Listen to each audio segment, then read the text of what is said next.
Ito yung Makamanda guys na seashell. Makamandag yan o binumus. Yung ganitong klase.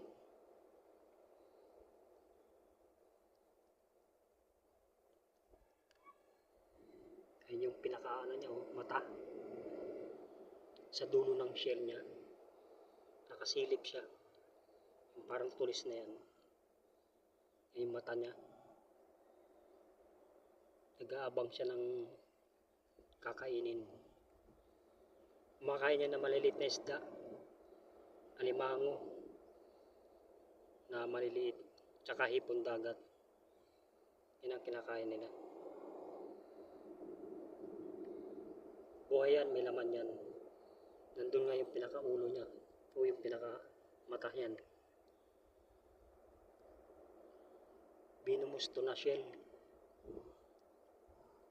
Yung ganitong klase. Kunin natin, mag-iingat lang tayo.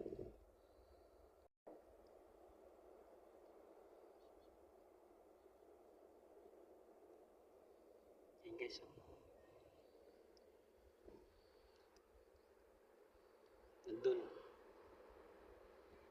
Nandun na yung laman. Tago na. Makamandag to guys. O binumus. Yung ganito. Hindi siya pwedeng hawakan. Yun sa may pinakaharapan niya. Kasi may pantusok yan eh. Diyan naglalabas ng binom.